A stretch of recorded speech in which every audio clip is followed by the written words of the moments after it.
Hello बच्चों, कैसे हैं आप लोग। आई होप आप लोग अच्छे होंगे। आज हम लोग इस वीडियो में स्टडी करेंगे परिवहन का भाग 3।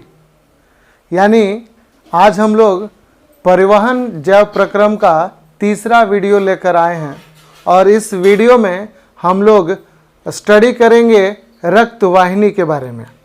बच्चों, पिछले वीडियो में मैंने आपको बतलाया था कि हमारे शरीर के अंदर रक्त वाहिनी 3 प्रकार के होते हैं। कौन कौन से होते हैं आपको ज़रूर पता होगा। मैं फिर से आपको बतला दे रहा हूँ कि हमारे शरीर के अंदर रक्त वाहिनी 3 प्रकार के होते हैं। कौन कौन से होते हैं? पहला होता है धमनी, दूसरा होता है शिरा और तीसरा होता है रक्त केशिका। यानी धमनी को हम लोग आर्टरी के नाम से जानते हैं और शिरा को वेन के नाम से जानते हैं और रक्त केशिका को हम लोग ब्लड कैपिलरीज के नाम से जानते हैं। यानी बच्चों, आपको पता चल गया होगा कि हमारे शरीर के अंदर जो रक्त वाहिनी होती है वो 3 भागों में बटी होती है, यानी धमनी, शिरा और रक्त केशिका।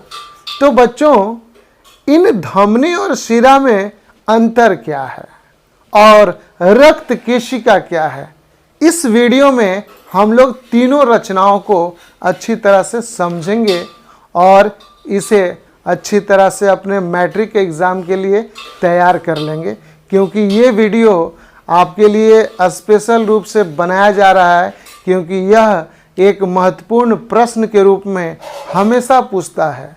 ये दीर्घ उत्तरीय प्रश्न के रूप में या कभी कभी यह लघु उत्तरीय प्रश्न के रूप में हमेशा प्रश्न पूछा जाता है। तो बच्चों, ये वीडियो स्पेशली आपके एग्जामिनेशन पॉइंट ऑफ व्यू से बनाया गया। तो चलिए आज का क्लास हम लोग शुरू करते हैं। तो बच्चों, धमनी एक महत्वपूर्ण रक्त वाहिनी है जो हृदय से निकलती है, परंतु शिरा भी एक महत्वपूर्ण रक्त वाहिनी है, लेकिन यह रक्त वाहिनी यानी शिरा रक्त केशिका से निकलती है। तो चलिए हम लोग इस टॉपिक को अंतर के हिसाब से पढ़ लें, यानी इस टॉपिक को हम लोग तुलनात्मक अध्ययन करके इसको सीखेंगे। तो चलिए हम लोग देखते हैं कि इन तीनों में क्या क्या अंतर है। जैसा कि मैंने पहले ही आपको बतला दिया है कि रक्त वाहिनी 3 प्रकार के होते हैं। पहला होता है धमनी, दूसरा होता है शिरा और तीसरा होता है रक्त केशिका। धमनी को हम लोग आर्टरी के नाम से जानते हैं और शिरा को वेन। तो बच्चों, पहला जो पॉइंट मैंने लिखा है, धमनी त्वचा की गहराई में पाया जाता है, जबकि शिरा त्वचा के ठीक नीचे पाया जाता है। यह बिल्कुल स्पष्ट तुलनात्मक अध्ययन में बिल्कुल स्पष्ट आपको कॉन्सेप्ट हो जाएगा कि धमनी और शिरा में क्या क्या अंतर है। तो धमनी त्वचा की गहराई में पाई जाती है, यानी डीपली सीटेड होती है, और शिरा जो होती है वह त्वचा के ठीक नीचे पाई जाती है। यानी हम कह सकते हैं कि धमनी के ऊपर कौन पाया जाता है? शिरा पाया जाता है। यानी यह शिरा जो है या वेन जो है वह सुपरफिशियल होती है, त्वचा के ठीक नीचे, यह स्किन के ठीक नीचे दिखलाई पड़ती है, और धमनी ये मांसपेशी के अंदर गहराई में पाई जाती है। क्यों पाई जाती है? क्योंकि बच्चों, ये महत्वपूर्ण रक्त वाहिनी है जो हृदय से निकलती है। अगर हम लोग किसी भी कारण से इंजर्ड हो जाएं, किसी भी कारण से धमनी कट जाए, तो बहुत ज़्यादा रक्तस्राव होगा, क्योंकि इसमें रक्त बहुत फास्ट चलता है। तो रक्तस्राव तेजी से होगा और व्यक्ति की जान आफत में आ सकती है। तो बच्चों, पहला पॉइंट आप याद रखोगे कि त्वचा की गहराई में धमनी पाया जाता है, जबकि शिरा त्वचा के ठीक नीचे पाया जाता है। दूसरा पॉइंट है कि यह हृदय से निकलता है और रक्त केशिका में खत्म हो जाता है। यानी धमनी हृदय से निकलता है, हृदय से ओरिजिनेट करता है और यह रक्त केशिका में खत्म हो जाता है, जबकि यह शिरा रक्त केशिका से निकलता है और हृदय में खत्म हो जाता है। तो दोनों बिल्कुल उल्टा हैं, दोनों एक दूसरे के अपोजिट हैं। यह हृदय से निकलता है और रक्त केशिका में खत्म हो जाता है, यानी ब्लड कैपिलरीज में खत्म हो जाता है। और यह रक्त केशिका से निकलता है और हृदय में खत्म हो जाता है। तो बच्चों, ये हृदय से जब निकलता है तो आपको पता होगा कि हृदय जो है क्या करती है, पंपिंग मशीन है, वह रक्त को पंप करती है।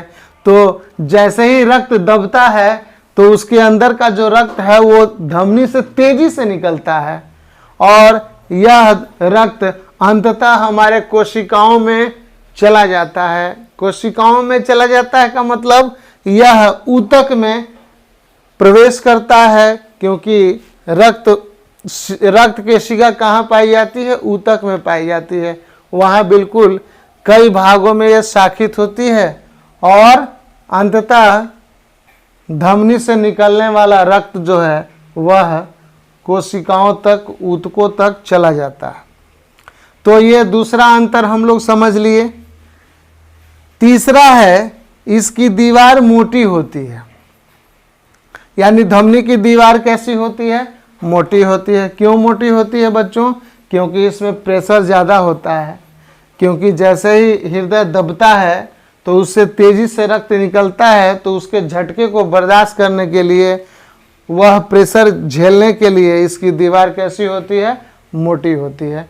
जबकि शिरा की दीवार कैसी होती है, पतली होती है। और दूसरा पॉइंट मैंने बतला ही दिया कि यह रक्त केशिका से निकलता है और हृदय में खत्म हो जाता है। बच्चों, यह रक्त केशिका से निकलता है तो वहाँ पे बहुत ज़्यादा तो प्रेशर होता नहीं है, तो इसमें प्रेशर कम होता है, इसलिए इसकी दीवार पतली होती है।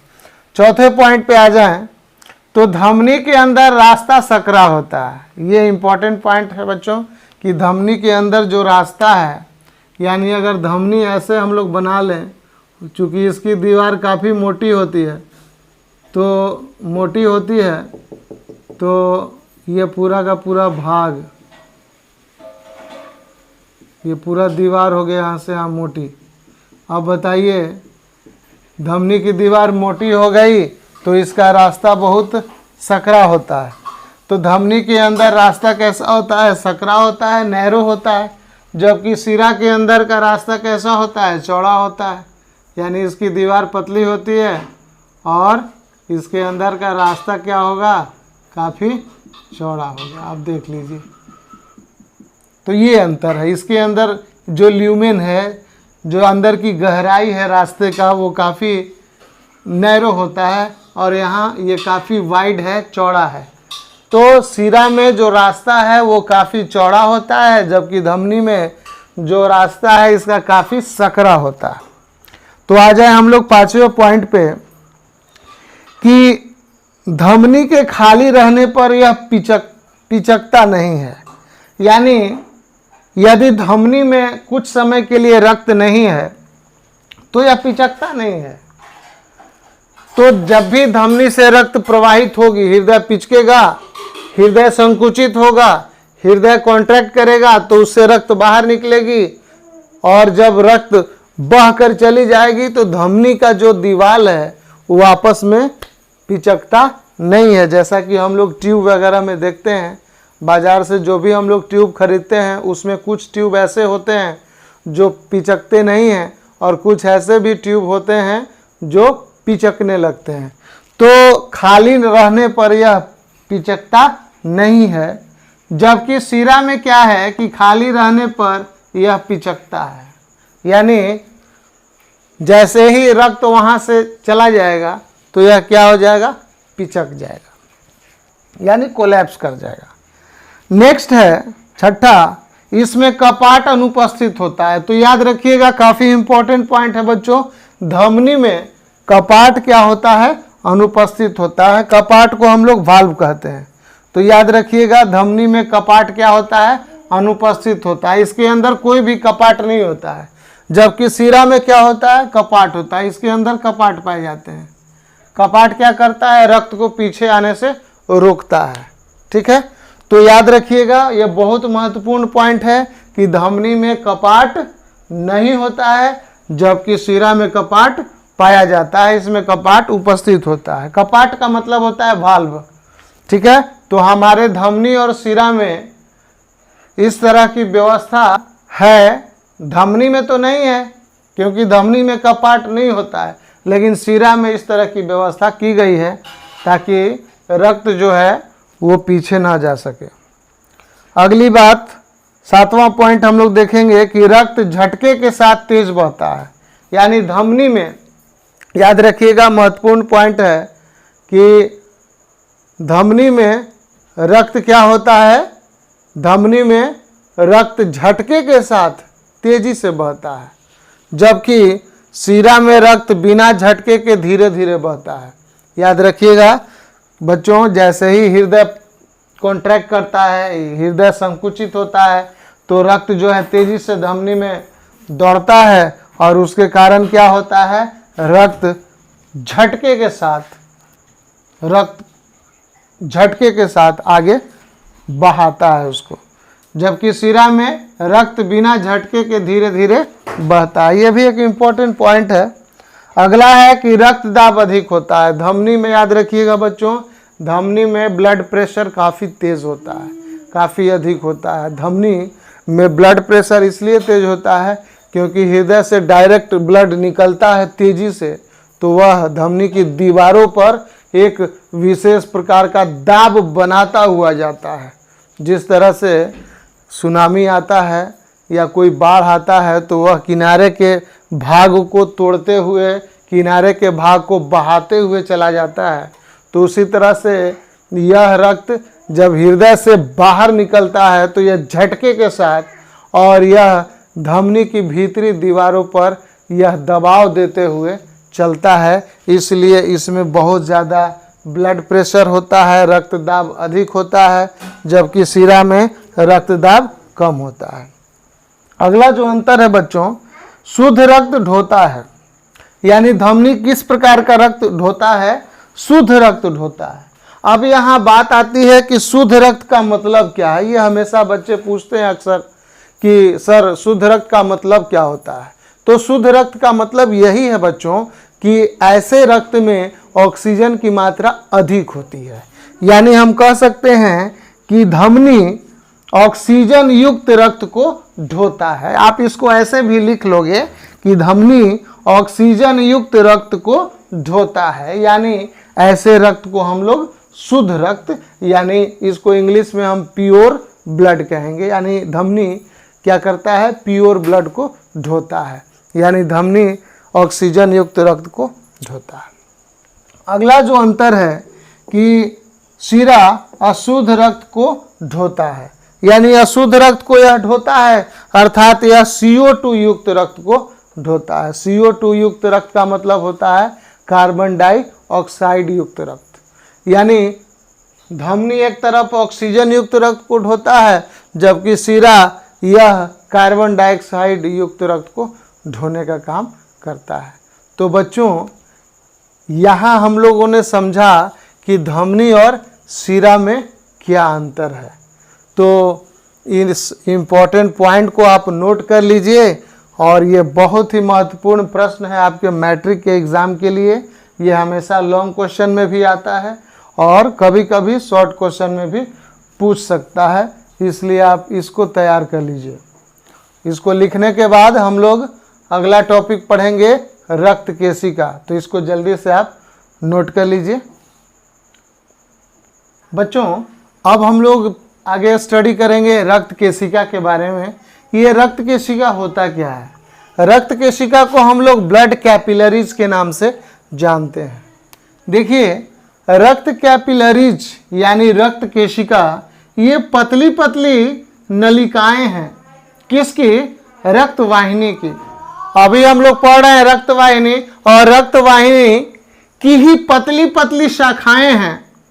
यानी हम कह सकते हैं कि धमनी जो हृदय से निकलता है, धमनी जो हृदय से निकलता है, वह अंग में या ऊतक में आकर क्या हो जाता है, पतली पतली महीन नलिकाओं में विभाजित हो जाता है, और इस रचना को हम लोग क्या बोलते हैं, रक्त केशिका कहते हैं। यानी हम कह सकते हैं कि जो धमनी हृदय से निकलता है और रक्त केशिका में खत्म हो जाता है, तो इसका मतलब यह धमनी हृदय से निकलता है तो ऑक्सीजन युक्त रक्त को लेकर चलता है और रक्त केशिका में ऑक्सीजन युक्त रक्त को छोड़ देता है। यानी यहाँ ऑक्सीजन कहाँ चला जाता है, तो ये ऑक्सीजन अंग के अंदर, ऊतकों के अंदर जो कोशिकाएं उपस्थित हैं, इन कोशिकाओं में यह ऑक्सीजन चला जाता है और यह ऑक्सीजन श्वसन की क्रिया में इस्तेमाल हो जाता है। और श्वसन की क्रिया के इस्तेमाल के बाद जो CO2 बनता है, वह CO2 पुनः शिरा के द्वारा यह आगे हृदय में भेज दिया जाता है। तो आपने पढ़ा होगा, अभी मैंने आपको बतलाया कि शिरा जो है रक्त केशिका से निकलती है और हृदय में जाकर खत्म होती है। यानी यह शिरा रक्त केशिका से निकल रही है और CO2 युक्त रक्त को ढो रही है और यह CO2 युक्त रक्त को लेकर हृदय में जाकर खत्म हो जाता है। यानी रक्त केशिका दोनों को आपस में जोड़ने का माध्यम है। आप बस इतना समझ लो बच्चों कि धमनी और शिरा, इन दोनों को जोड़ता कौन है, तो रक्त केशिकाएं जोड़ती हैं। ब्लड कैपिलरीज इनको आपस में जोड़ती हैं। आप बिल्कुल कंफ्यूज मत होइएगा, रक्त केशिकाएं क्या हैं, तो आप बस याद रखिए कि ये पतली पतली नलिकाएं हैं। ये पतली पतली नलिकाएं हैं और इन पतली पतली नलिकाओं को ही हम रक्त केशिका के नाम से जानते हैं।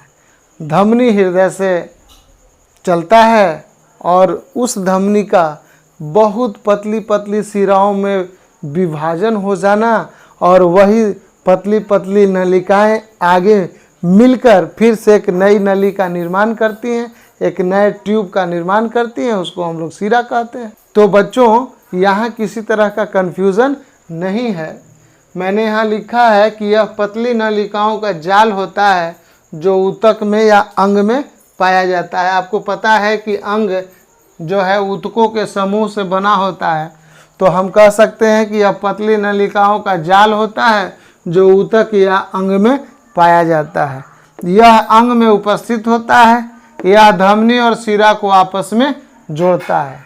तो बच्चों हम सभी जानते हैं कि ऊतक क्या है, कोशिकाओं का समूह है, अंग क्या है, ऊतकों का समूह है।